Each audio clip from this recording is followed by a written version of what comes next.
Today we're gonna be reading Harry Potter.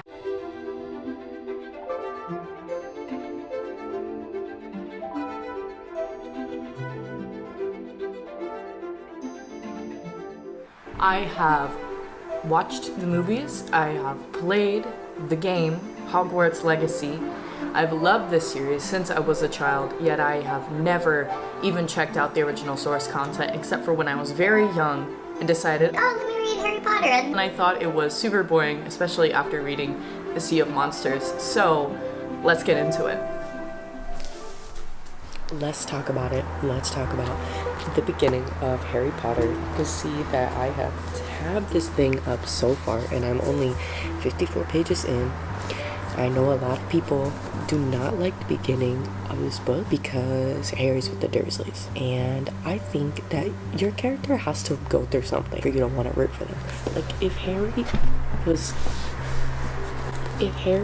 not going through something, would we be rooting for him as much? Like, if he would have got everything he would have ever wanted, would we have been like, oh yeah, we want Harry to do good. We want him. Like, if he was deadly, we would not be rooting for him. We wouldn't. We'd be like, oh, dang, let's please have this kid get squashed by a troll in the bathroom or something, you know. But I'm really enjoying it. The writing, perfect for kids. I mean, that's exactly what the intended audience is. It's so far pretty early accurate to what happened in the movies, and I've never read the books before. And I'm really enjoying it. I feel like I really wanted to read the book because I'm gonna be like, oh, what's the real story? Like, what really happened? Because this is the original source content. So I'm like, okay, what really happened in Harry Potter? And yeah, so not much has happened yet. I don't know if I want to do spoilers or not because I know not everyone has read them. I know there are people out there like me who haven't read these yet. But I know that BookTube just went through a craze of everyone reading them for some reason. But it's all been pretty accurate to the movie so far, and I have rewatched the first and second movies this year. I've rewatched them so many times. Like, I can't even count the amount of times that I've rewatched those two specifically. Like, I haven't rewatched the other ones. So I don't even really remember what happens towards the end of the series. I only remember exactly what happens in the first two books or in the first two movies. And I heard that the first two books are the most accurate. Did I say that right? The first two movies are the most accurate to the first two books. And then everything else kind of starts getting less accurate. So I'm excited to see what the real story is. But yeah, I will keep y'all posted. I'm so excited.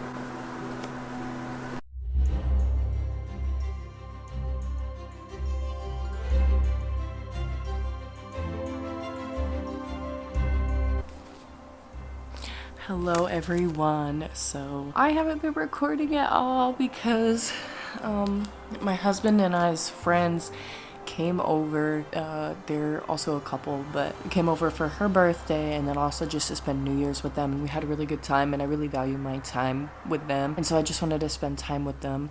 I bought Harry Potter for her because she watched the movies for the first time this year and she really wants to read them, so we're kind of going to be reading them together, so I'm excited about that. But let's have a little bit of a non-spoiler talk about how I'm really enjoying this book. I feel like this book is really good if you're having a slump and you want to read something that's just fun and new, and, you know, see that Harry's going from struggles to being, like, famous. And I am really enjoying that. I'm really enjoying reading about Hagrid because he was probably my favorite character growing up, just because, like, he reminded me a lot of my father, just kind of like a big, burly, but nice person, and that's like my dad to a T, basically. And so I really enjoyed reading about that. I didn't notice how proud Hagrid was of being who he is, and I really love that. Like, he's so just compassionate towards the people in his life, and he's very proud of who he is and what he does. I don't know, I just really love that. Like, that's so nice to read in a character. I feel like that's really refreshing. I don't know. And I like the descriptions that she has. Her writing is simple and allows for a lot of, like, magical elements, I feel like. I love the way that she describes Hagrid. just a lot of the, oh, he has these like, you know, burly features and he wore a warm smile on his face or something like that. Like, I think it's just such a sweet way of describing him. Obviously Gringotts is really cool. Like, you can see yourself on that like roller coaster. Also really smart writing for, like, I wonder if she was like, oh yeah, maybe this book will really make it and this will make like a really good ride one day at Disney or something. I don't know. I don't feel like writers like will think that far ahead. Maybe they do, but I don't know. I really like her writing. I think it's really quick and easy to get through, and you can really feel the magic in the first book just like you can in the first movie. I am excited to see what else is going to happen in this book. I haven't recorded me reading for right now because I was enjoying time with my husband while he's playing God of War, and I respect him and his privacy, and he does not want to be on YouTube, and I cannot blame anyone for that. So yeah, I'll just keep reading, and I'll try to get some shots of me reading, and yeah, you can see that I'm really enjoying it because I'm tabbing this up. Oh yeah, I'm trying to color match. I think it's working out quite well. Anyway, yeah, thanks for listening in to my little spoilers, my little talks.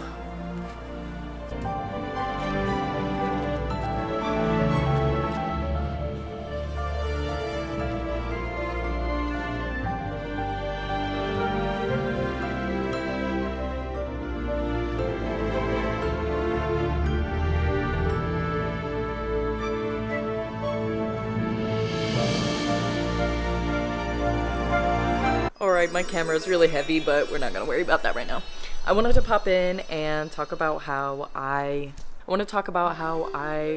don't know how, like, Mrs. Weasley is for the rest of the book or anything, but that I really enjoy, like, how respectful she is with Harry, even from the beginning, and how she's like, oh yeah, he's a really respectful boy, like, talking to her boys, and then being like, basically telling them that they need to respect him also, because of what he's gone through. And I don't know, I just really liked that. I love Harry and Ron's like little interactions in the very beginning.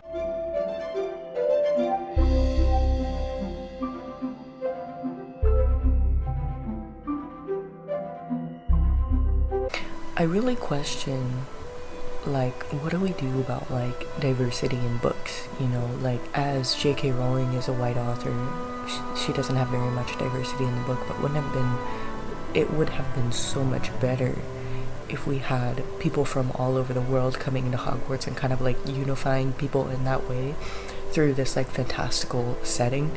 However, as a white author writing other races, I feel like that could also create lots of controversies. So should she have, or should authors in the future collab with people all over the world to create characters of diverse backgrounds? Or should they just do their research? Or I don't know. I feel like it's a very interesting question of, like, trying to figure out how we in the future could do this better, how we can do this better now, you know. That cat's sleeping on me. Hey, Modo. Hey, Betty. Hey, sweet baby. What's the other thing I was gonna say? I forgot. Oh, I do enjoy that the video game has quite a bit more diversity. I think that that's really interesting, and I enjoy that. I remember what I was gonna say. Okay, the other thing I was gonna say is that we also come to the issue of, like, not everyone's experiences are the same no matter who you are. So even, like, one person of that race speaking for the race as a whole in a way is also troublesome because not everyone's experience is the same. Like, so anyway, I'm gonna continue reading. This is a fantastical book. I don't need to be thinking so seriously about it, but I am going to think seriously about it, so.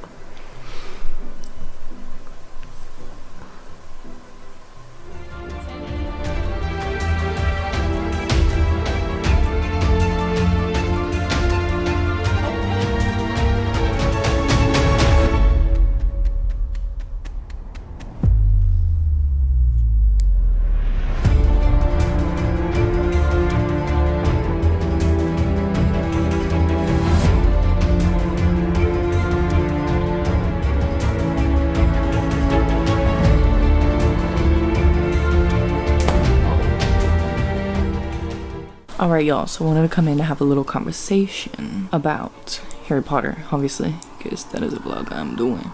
I wrote in my notes because I didn't want to forget, so I'm gonna read it from here. And for me, being an adult reading this for the first time, I feel like I would have enjoyed more parts of the book if she did more of just showing and not telling. But because this book is for young people, she does a lot of telling. So she'll talk about like for example, a character does something, then there's dialogue, and you can tell that they have a certain motivation, and then the narrator-ish voice, I guess, comes in and says, which is uncharacteristic of them because of blah blah blah, or you know, some insert adjective there of like, oh, they're acting differently, or oh, they did this because of this, when you're like, yeah, I already know. But for people who maybe aren't as good at reading comprehension, or younger people, it makes sense. It makes sense that she would describe things that way because it is a children's book or a middle grade book.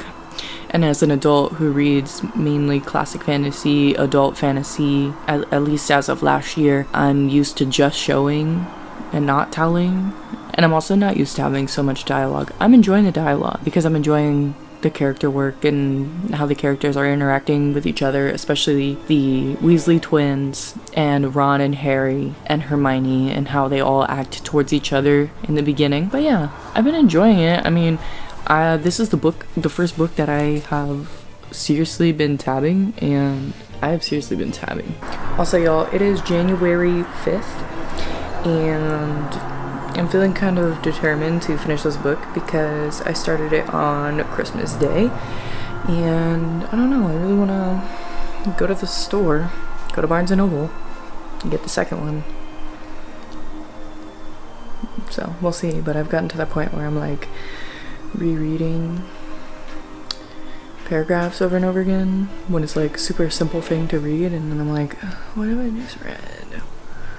So we'll see. It's only 10:14 at night, so we'll see.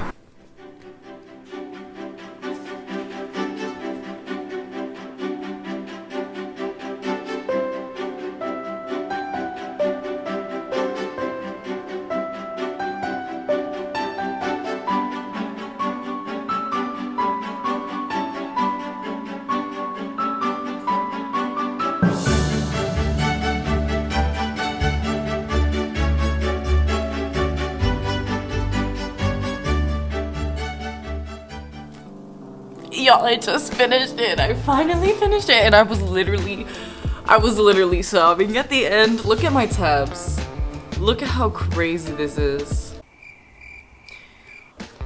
So, I have a lot of nostalgia when it comes to Harry Potter, and I think that gave me a lot more enjoyment than I think like other people who have never read it before, especially me being 23 years old and reading about like 11-year-olds, you know, saving the school and saving the world essentially. Yeah, it's so good. I feel like me saying that wasn't a spoiler either because there's 6 more books after this, so it can't all end in the first book, you know. I gotta say, I love Ron, Harry, and Hermione, and how they all have these things that make them want to prove themselves. So, you know, Harry obviously being famous and coming into this world, like, I have no idea that I was even like a part of any of this, and how I'm famous, and now I have to live up to these expectations that everybody has. Hermione is Muggle-born, so she feels like she has to prove herself that much more because she's like, oh well, everybody's looking down on me because my parents are not wizards. And then you have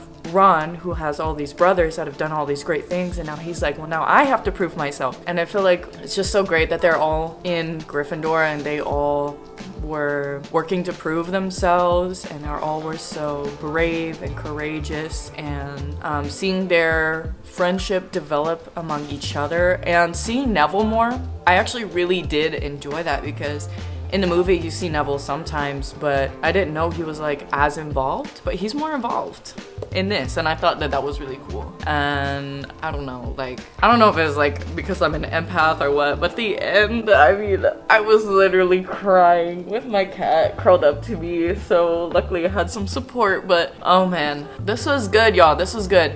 If you want to get into fantasy and you don't mind reading about younger kids, I think it's great. I think it's very special. I think her character work is really good. I wasn't used to having so much dialogue, as I've mentioned before, but that did not take away my enjoyment at all. I really enjoyed it.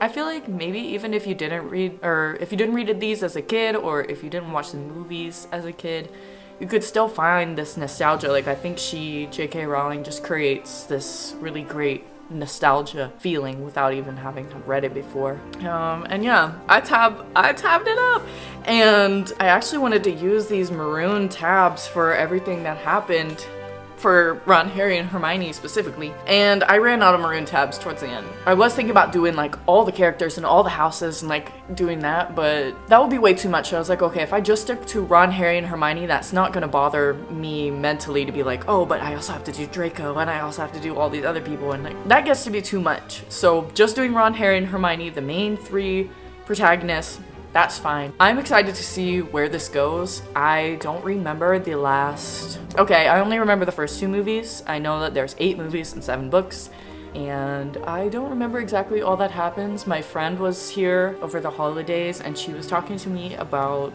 her watching the movies for the first time as an adult and how much she loved them and how she's like a big fan now and she's gonna read Harry Potter. So I'm excited to hear what she has to say, like the differences between the books and the movies and everything like that. What else was I gonna say? There was a whole thought process to that. Like, there was actually gonna be something I was gonna say. Oh yeah, so she told me some stuff that happened in the movies that I literally did not remember, and I've already kind of forgotten what she said because I wanted to brain dump them, because it was like, I don't want to remember what you just said because I want to know for myself, and that's why I haven't watched the last couple movies in many, many years. Probably since I was a child. I know I haven't watched the Deathly Hallows 2 since it came out. When did it come out? Let's find out. Alright. When did Harry Potter and the Deathly Hallows come out? Okay. It released July 15th of 2011, and I was born in October of 2000. So I was still 10 when it came out, and that is the last time that I saw that movie. So although I may remember some parts, I know that the rest of this book series is going to be very, very interesting because I literally don't know what happens. And so it's going to be a surprise to me and a surprise to y'all. I don't know if I'm going to make the rest of the videos spoiler free or not. I think it's going to be very hard, but I think I want to try to split it up, like spoiler version and a spoiler free version, to make it 2 separate videos. Although that's more work for me, I think that I would appreciate that and that you guys are going to appreciate it. So I'm going to try to do it that way for the entire series. It's going to be tough, and the non-spoilers are probably going to be pretty short videos, but we'll see, because maybe I'll also do like life type vlogs at the same time. Just let me know what y'all are thinking, what y'all are feeling, what y'all want, and I will give it to y'all. I gotta say, I'm feeling good today, and it is because of the Lord, and I will say that. Okay, great day to finish the last book. I'm so excited to see y'all next time, and next time will probably be the 2nd book, and also probably a vlog of me going to the store to go buy it, because I only have the first one, and I want to buy them all separately, you know, give myself an excuse to go to the bookstore. I'm probably gonna go today, I probably am. And it is, I started this book Christmas Day, and it's January 8th. So it was 309 pages, and it took me longer to read because I was having a lot of fun being able to spend time with my husband because he was off of work, and just be able to spend quality time with him, and with having mental health issues and stuff. Me being able to sit down and like read with him while he's playing a video game or something like that. Me being able to just sit down and enjoy the moment and feel like I'm actually here in this moment. I'm not in my head. It was so beautiful to me. It was such a blessing from God. So I had to respect that time with my husband and put that first instead of like YouTube and reading and filming and stuff. So yeah, I will see y'all next time. I'm so excited.